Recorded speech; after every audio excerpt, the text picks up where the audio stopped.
Hello friends, আজকে আমরা কথা বলবো ব্রিদিং নিয়ে। আমরা কিভাবে শ্বাস প্রশ্বাস নিচ্ছি সেটা অনেকটা ডিটারমাইন করে দেয় আমাদের ফিজিওলজিক্যাল, সাইকোলজিক্যাল এবং ইমোশনাল ওয়েলবিইংটাকে।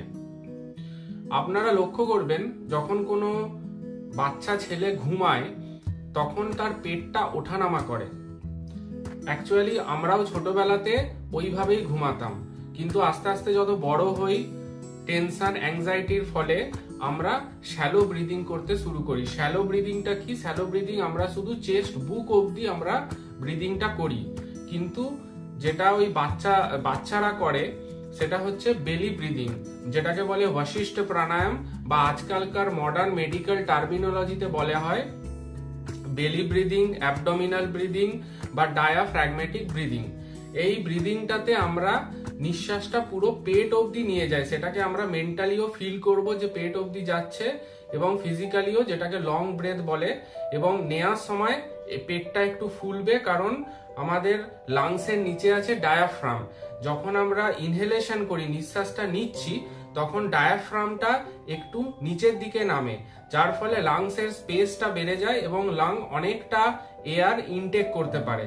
আবার যখন এক্সেল করব, পেটটা একটু কন্ট্রাক্ট করবে এবং ডায়াফ্রামটা উপরের দিকে উঠবে, লাংসের স্পেসটা কমে যাবে, যার ফলে কার্বন ডাইঅক্সাইডটা প্রপারলি আউট হয়ে যাবে শরীর থেকে। এবং এই বেলি ব্রিদিং এর সাথে সাথে আমরা যদি নিঃশ্বাস নেওয়া এবং ছাড়ার রেশিওটা একটু মেনটেন করতে পারি, তাহলে সেটা আরো উপকারী হয়।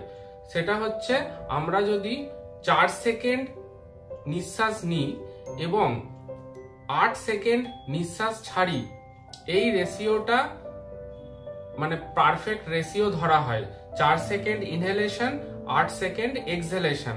যখন আমরা রিল্যাক্স মোডে আছি, যখন আমরা নর্মাল সারাদিনের কাজকর্ম করছি, কোনো ফিজিক্যাল এক্সারসাইজ করছি বা সারাদিনের normal day to day activities গুলো করছি, তখন হয়তো সবসময় ওই 4 সেকেন্ড 8 সেকেন্ডটা মেনটেন করা সম্ভব নয়, কিন্তু অ্যাটলিস্ট যেন 4 সেকেন্ড ইনহেল, 4 সেকেন্ড এক্সহেল হয়।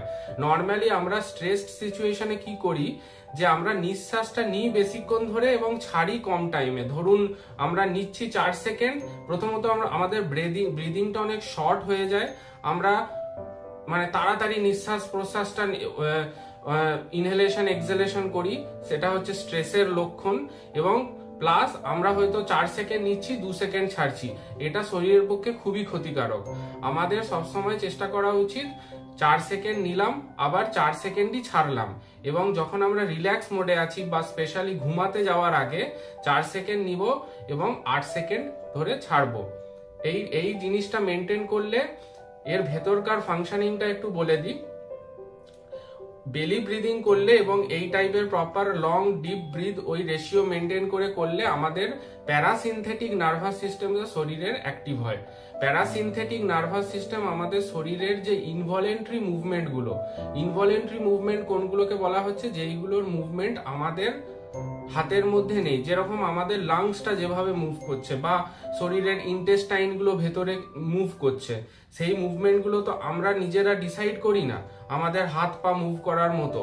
তো প্যারাসিনথেটিক নার্ভাস সিস্টেম ওই মুভমেন্ট গুলোকে কন্ট্রোল করে। তো যখনই এই বেলি ব্রিদিং এর ফলে প্যারাসিনথেটিক নার্ভাস সিস্টেমটা অ্যাক্টিভ হয়, আমাদের ভেগাস নার্ভ, যেটা ডাইরেক্ট আমাদের ব্রেনটাকে কানেক্ট করে ইন্টেস্টাইন অবধি, একটা সিঙ্গেল নার্ভ আছে যেটা ডাইরেক্ট ব্রেন থেকে ইন্টেস্টাইন অবধি কানেক্টেড আছে, সেই ভেগাস নার্ভটা অ্যাক্টিভ হয়, যার ফলে এই ইনভলেন্টারি মুভমেন্ট গুলো বডির খুব স্লো এবং রিল্যাক্সড মোডে যায়, যার ফলে আমাদের অনেকের ঘুমের অসুবিধা হয়, ইনসোমনিয়ার প্রবলেম থাকে, তারা এই বেলি ব্রিদিং করলে তাদের এই ইনসোমনিয়ার প্রবলেমটা অনেকটা সলভ হতে পারে। এবং এর সাথে সাথে আমাদের যে বাউল মুভমেন্ট, সেটাও সিম্পল হয়, এবং আরো নানান রকম যে পেটের সমস্যা হয়, এইগুলো থেকেও আমরা কিওর পেতে পারি। এবং এই বেলি ব্রিদিংটা আমরা শুয়ে শুয়ে কিভাবে করব? আমরা যেরকম নর্মালি শবাসন, যেভাবে মুখটা উপর দিকে শুই সেইভাবে শোবো, এবং নিঃশ্বাসটা নেওয়ার সময় আমরা হাতটা পেটে রাখবো, এবং আমরা ফিল করব যে যখন নিঃশ্বাসটা নিচ্ছি হাতটা উঠছে, মানে পেটটা ফুললে হাতটা উঠবে, তো হাতটা যেন ওঠানামা করে, সেটা হলে আমরা বুঝতে পারবো যে ওটা বেলি ব্রিদিং হচ্ছে।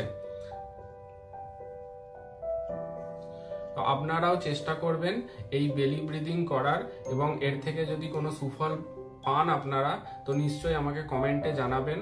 আমার ভিডিওটা ভালো লাগলে লাইক আর সাবস্ক্রাইব করবেন। Thank you.